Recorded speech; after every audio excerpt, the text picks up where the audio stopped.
Buenas tardes, amigos. Comenzamos Televistazo con la noticia internacional más destacada. Estefi. ¿Qué tal, Gaby y amigos? Bienvenidos. Joe Biden defiende su candidatura presidencial pese a confundir a Kamala Harris con Trump y a Zelensky con Putin.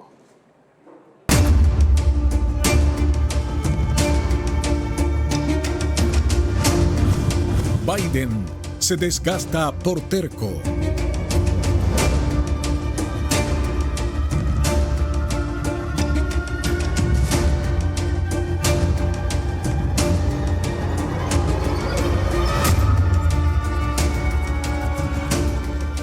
Joe Biden asegura que seguirá en la carrera presidencial a pesar de las críticas dentro de su propio partido. Ayer, en dos momentos clave, tuvo confusiones que aumentaron los temores por su salud cognitiva, así como los llamados para que renuncie a su candidatura.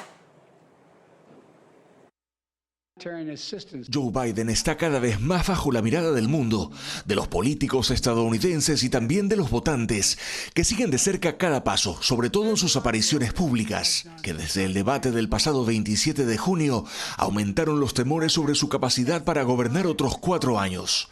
Ayer, en dos momentos importantes, uno de ellos al cierre de la cumbre de la OTAN en Washington, dio paso al presidente de Ucrania, confundiéndolo con el de Rusia. Quiero presentar al presidente de Ucrania, que tiene tanta valentía como determinación. Damas y caballeros, el presidente Putin. No Putin, es quien va a derrotar a Putin, corrigió. Es el presidente Zelensky, dijo. Y minutos después, en una conferencia de prensa, habló de Donald Trump cuando quiso referirse a Kamala Harris y si ella pudiera desempeñarse como presidenta.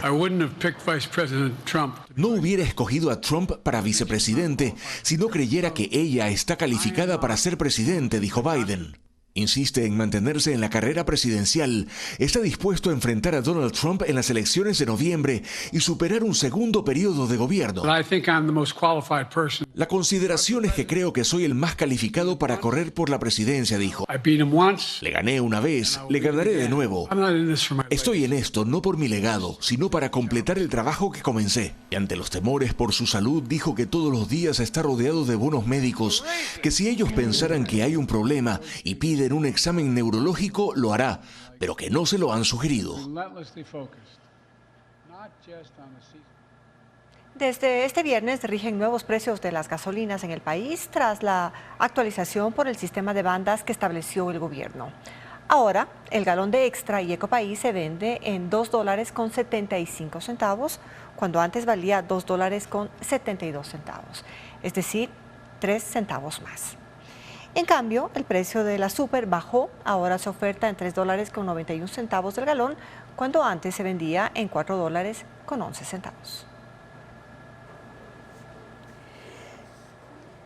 Wilman Terán se declaró en rebeldía y desacato y se desconectó de la audiencia del caso Independencia Judicial. El juez multó a sus abogados y le asignó defensores públicos para la diligencia que se retomará este fin de semana. Lo informa Jacqueline Rodas. Anoche, Wilman Terán provocó incidentes en la audiencia del caso Independencia Judicial, en el que es procesado por obstrucción a la justicia. El juez Julio Inga iba a dar paso a la fiscalía para que exponga su acusación, pero Terán interrumpió reiteradamente. Estaba conectado por Zoom desde la cárcel La Roca de Guayaquil. El juez intentó explicarle que no era su turno de hablar y Terán se alteró. Dijo que lo impugnará y ordenó a sus abogados que abandonen la audiencia. Me declaro en rebeldía y si quiere sancióneme como desacato. Yo no quiero dilatar el proceso, pero ustedes tienen intención de oprimir mi defensa. Solicito al doctor Jorge Haas desconectarse, igual al doctor Gabriel Terán. Y si hay alguna cuestión, pues sancióneme por desacato. Él y sus abogados se desconectaron. El juez lo declaró en indefensión y nombró a 2 defensores públicos para que revisen el expediente y lo representen en la audiencia que se retomará este sábado y domingo. Dispuso al servicio penitenciario SNAI que lo traslade a Quito o que garantice su conexión telemática. Sus abogados privados fueron multados con un salario básico. Wilman Terán, ex juez nacional y expresidente del Consejo de la Judicatura, también es procesado por delincuencia organizada en el caso Metástasis. Este lunes enfrentará otra audiencia en esa causa junto con 51 implicados. La Fiscalía allanó 2 inmuebles del ex juez de la Corte Nacional Byron Guillén en el marco de una investigación por concusión. Él fue acusado por Daniel Salcedo de haber recibido dinero a cambio de un fallo favorable, como informa Fabiola Santana. La Fiscalía empezó las diligencias dentro de la investigación por concusión contra el ex juez de la Corte Nacional Byron Guillén. En Manta, Manabí, fueron allanadas 2 propiedades del ex magistrado y se incautaron documentos, celulares y dispositivos electrónicos. Los allanamientos se dan tras el inicio de las investigaciones el 3 de junio. Ese día, Daniel Salcedo, procesado en los casos Metástasis y Purga, dio su testimonio anticipado y reveló que en 2023, cuando estaba libre, pagó al entonces juez por un fallo a su favor en el caso de lavado de activos. Salcedo fue detenido en Panamá y el negocio se cayó. Pidió la devolución del dinero, pero quedaron pendientes $10,000. Guillén también fue mencionado en el caso Obstrucción a la Justicia. El ex vocal de la Judicatura, Javier Muñoz, reveló que conoció a Rafael Correa por intermedio de los jueces Luis Rivera y Byron Guillén. En marzo de 2023 se reunió con el exmandatario en un hotel de Brasil y le contó sobre un plan para regresar a Ecuador, tumbando la sentencia del caso Sobornos con la ayuda de esos jueces. La primera vez que el nombre de Guillén estuvo involucrado en escándalos fue en el caso Metástasis. Apareció en los chats del narcotraficante Leandro Norero y alias Estimado. Ellos dijeron que el juez les ayudaría con un habeas corpus a cambio de presentarle mujeres de buena presencia. Guillén fue uno de los más opcionados para ganar el concurso de defensor público, pero fue descalificado en medio de estos escándalos. La Policía Nacional anunció en redes sociales la notificación roja de Interpol para Adolfo Macías Villamar, alias Fito, el cabecilla de los choneros. El pasado 7 de enero se reportó la fuga de Fito de la cárcel regional Guayas antes de su traslado a la máxima seguridad, La Roca. Esta notificación permite a 196 países apoyar en su localización y captura. Mayra Salazar, testigo protegida de la Fiscalía y procesada en el caso Metástasis, fue trasladada en una tanqueta militar desde la Casa de Confianza del sur de Quito a la cárcel regional Sierra Centro Norte de Cotopaxi. Llegó a las 10:45 de la mañana. El servicio penitenciario SNAI no ha informado el motivo del cambio y en el expediente no consta ninguna orden judicial o pedido fiscal.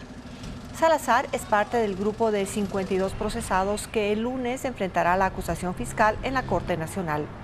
Su traslado ocurre en medio de denuncias que ponen en duda su testimonio en el caso Purga.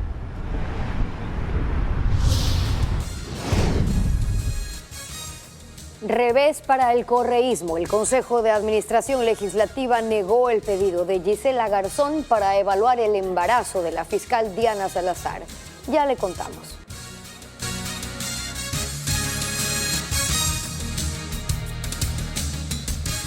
El CAL negó el pedido de la asambleísta correísta Gisela Garzón de darle seguimiento al embarazo de la fiscal Diana Salazar para retomar el juicio político en su contra.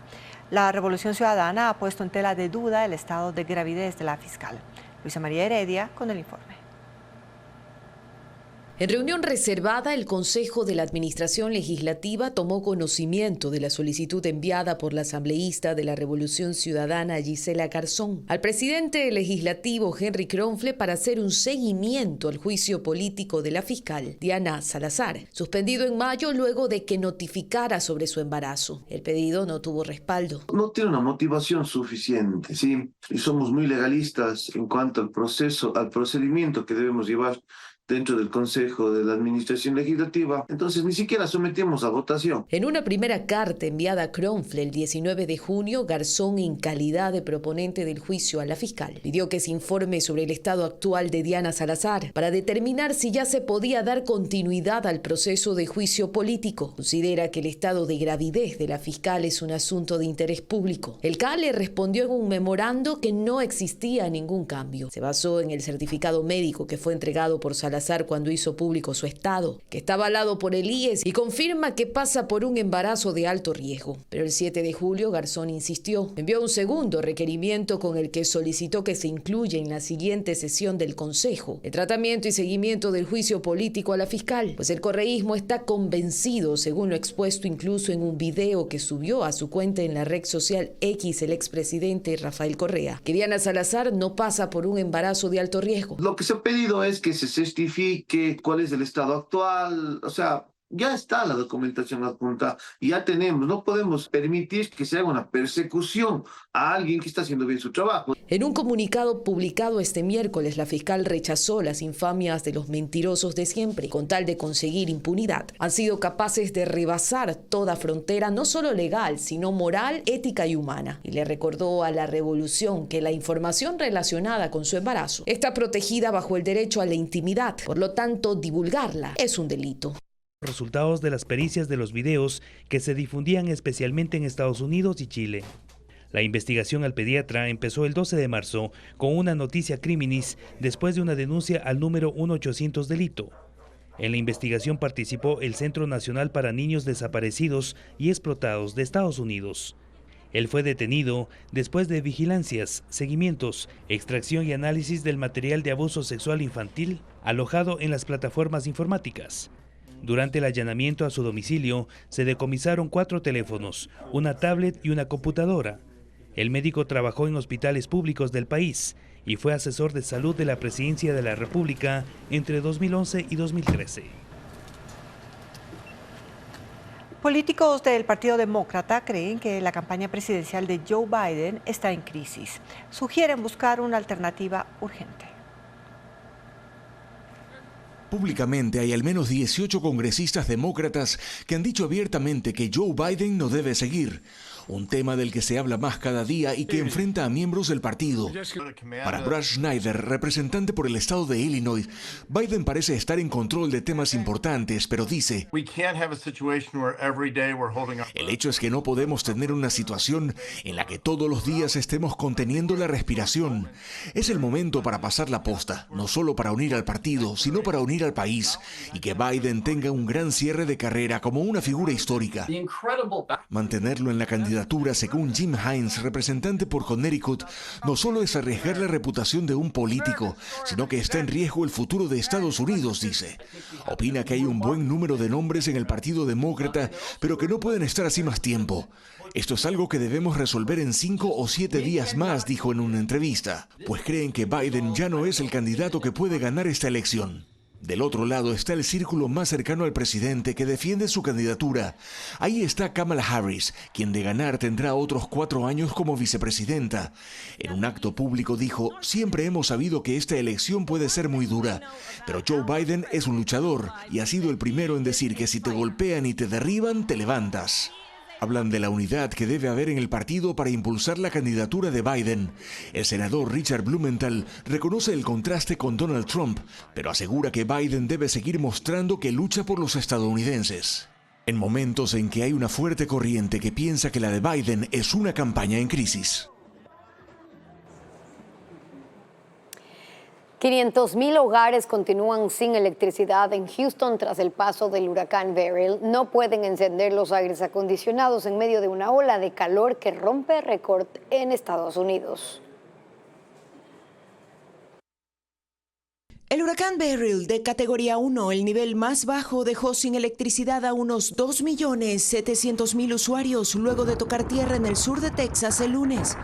Pero pasada la tormenta se realizaron los trabajos para restablecer el servicio. Sin embargo, en la ciudad de Houston y otras comunidades cercanas hay 500,000 de casas y comercios aún sin luz. La empresa CenterPoint Energy, encargada del servicio, envió comunicados a los afectados, asegurando que siguen trabajando para restaurar el suministro y que miles de clientes tendrán energía el lunes, pero otros deberán esperar más. Los residentes indignados se quejaron de la comida dañada por falta de refrigeración. Y personas de la tercera edad sufren con las olas de calor que afectan a toda la región. El vicegobernador de Texas, Dan Patrick, dijo que no es aceptable que 500,000 de hogares sigan sin electricidad una semana después del huracán y que no existan planes de contingencia en una región que soporta tormentas cada año, por lo que ha prometido que la Fiscalía Estatal investigará a Centerpoint Energy y su manejo de la emergencia. 12 ballenas varadas frente a la costa noroeste de Escocia fueron sacrificadas. Ellas fueron halladas el jueves pasado junto a los cadáveres de 65 ballenas de aleta larga en la isla Sunday del archipiélago de las Orcadas. La salud de las 12 se deterioró tras pasar horas en la playa. En Francia se subastará el esqueleto de un dinosaurio. Se trata de un ejemplar herbívoro de 21 metros de largo que hace 150 millones de años vivió en la Tierra. Para el 16 de noviembre, en las afueras de París, está prevista la primera subasta del esqueleto de dinosaurio, el más grande vendido hasta ahora, en un evento organizado por las casas francesas Colline du Bocage y Barbarossa. Cuenta con más del 80% de sus huesos originales, que fueron hallados en 2018 en Wyoming. El ejemplar fue un herbívoro de 21 metros de largo y 6 de alto, que vivió en las planicies de lo que hoy es Estados Unidos hace unos 150 millones de años. Tiene un precio base de más de $5 millones y antes de la subasta estará en exposición del 13 de julio al 3 de noviembre en el invernadero del Palacio de Dampierre-en-Yvelines. El contrato de venta estipula que el futuro propietario se compromete a ponerlo en un lugar que cumpla con necesidades para su conservación y deberá permitir el acceso a paleontólogos para que puedan estudiarlo. Las ventas de restos fósiles no son una novedad. En 2020, el Museo de Abu Dhabi, en una subasta en Nueva York, pagó $31.800.000 por un esqueleto completo de Tiranosaurio Rex. En India se celebra desde hoy la boda más lujosa en décadas. El hijo menor del hombre más rico de Asia y la hija de un magnate se casan en Bombay. El festejo durará 3 días y cada invitación costó más de $5.000, como informa Ileana Suárez. Anand Ambani, el hijo del hombre más rico de Asia, y Radhika Merchant, hija de un magnate farmacéutico, protagonizan el matrimonio más ostentoso de la década en India. La boda es hoy en Bombay y la celebración se prolongará hasta el domingo, la cual se espera que sea muy lujosa. Las invitaciones por sí solas son piezas de arte valoradas en más de $5.000, un gran cofre naranja con imágenes de dioses hindúes que al abrir reproduce el sonido de un mantra. Se han contratado 3 aviones Falcon 2000 para transportar a los invitados y se espera que lleguen más de 100 aviones privados de todas partes del país.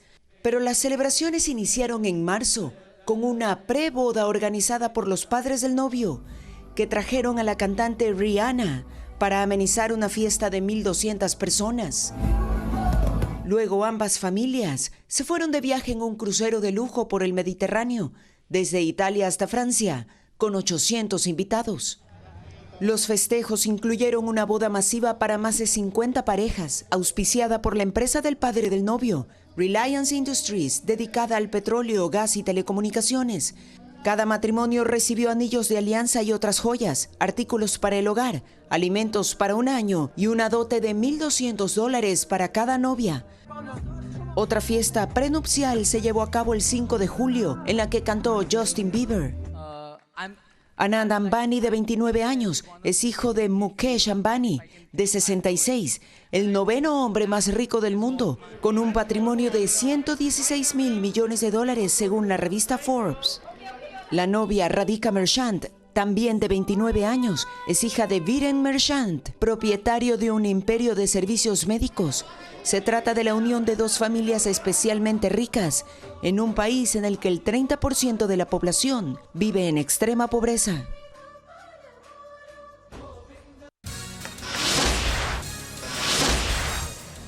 ¿Qué tipo de residuos se descargan en el río Machángara en Quito? Ya le contamos qué sustancias se han encontrado en el agua. Las descargas de los hogares y los desechos de las empresas son las principales fuentes de contaminación del río Machángara en Quito.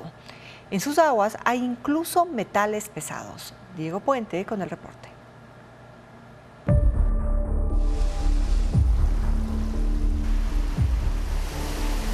En los 25 estudios hechos a las aguas del río Machángara entre el 2015 y 2024, hay una conclusión reiterada. La contaminación proviene de las descargas de los hogares y de ciertas industrias que botan agua sin tratar al alcantarillado, que va al río. No hay datos desagregados sobre las industrias que no cumplen las normativas ambientales, pero las muestras evidencian presencia de metales pesados usados por las fábricas. Hay cobre, cromo, plomo, zinc, que se usan como disolventes o para elaborar pigmentos o materiales de construcción. La información exacta no se conoce porque hay pocos controles. Se puede ver que la Agencia Metropolitana de Control solamente levanta 11 procesos por temas ambientales en la ciudad. En el 2015, la empresa de agua potable estudió 2.910 muestras y detectó mayor contaminación en 8 sectores, 3 de ellos cerca de fábricas de la zona industrial en Guamaní. El agua contaminada por las industrias cambia de color. Este negro intenso se forma cerca del Conde, aguas abajo. Ahí se funde con el líquido verde contaminado de otra vertiente. Cerca del Camal Metropolitano y el Recreo hay muestras de contaminación que superan hasta en un 3000% los rangos permitidos para que el agua sea considerada potable. Incluso hay animales muertos que arrastra la corriente que atraen hasta ratas,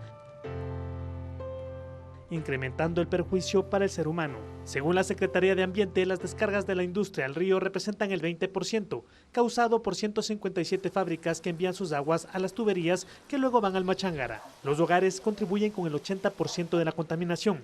Las actividades de casi 3 millones de personas van al río por alcantarillas o conexiones ilegales. Por los desagües llegan grasas, aceites, productos de belleza y de limpieza, jabones, detergentes, desinfectantes. Todos contienen tensoactivos que matan la vida acuática. Una de las cosas más impactantes de los estudios que hemos hecho es, primero, que perdemos el 80% de la diversidad de insectos acuáticos. El resto de contaminantes llega por las descargas del inodoro. Una obra de teatro nocturna es parte de lo que se ofrece para niños en una exposición en la Casa de la Cultura Núcleo Guayas y la proyección de 3 cortometrajes uruguayos en la Cinemateca Nacional. Algunas de las actividades en Quito, Guayaquil y Loja. Estefanía Arias con la agenda del fin de semana. ¡Cáñate, Manuel! Pero chica, con el clima aquel. Carnavalito, una obra nocturna para niños, llena de canciones, música y títeres. Se presentará en el Teatro Marco Pamba, en Quito, con el grupo Sociedad Antónima y la soprano Andrea Cóndor. La función será el sábado 13 a las 19 horas.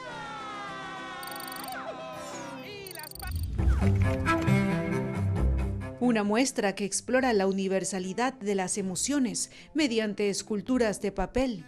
Cráteres de abismo, de la artista ecuatoriana Nebraska Flores, se inauguró en el Centro Cultural Puse, en Quito. La muestra gratuita estará abierta hasta el 23 de agosto, de lunes a viernes, de 9 de la mañana a 7 de la noche. Esta obra retrata la vida de 3 personajes, Pablo Sergio y Ana Rosa, sus desencuentros, distancias y sentidos, de cómo los hechos desatan especulaciones y marcan las vidas de las personas. Entre Cielos, el primer libro del escritor quiteño Francisco Terán Hidalgo, ya está disponible.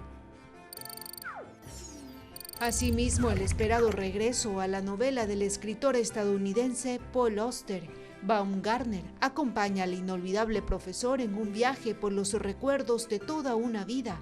Un personaje tan excéntrico como increíblemente tierno, que hace 9 años perdió a su mujer.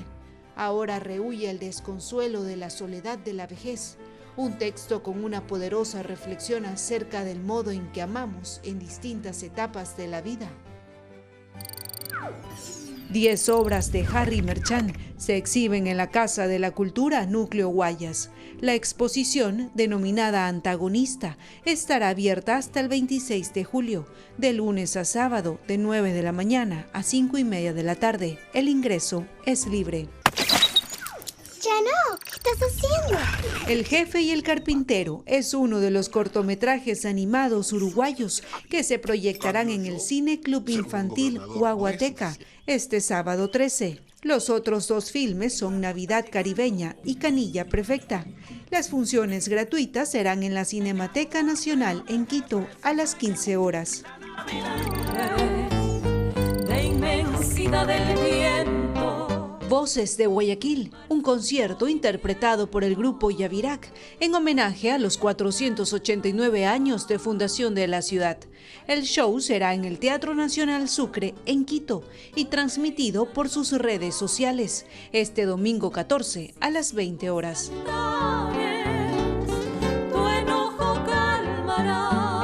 En una nota sobre la sesión de la Comisión de Fiscalización, donde compareció el Consejo de Participación Ciudadana, se llamó Pamela Martínez a Pamela Aguirre.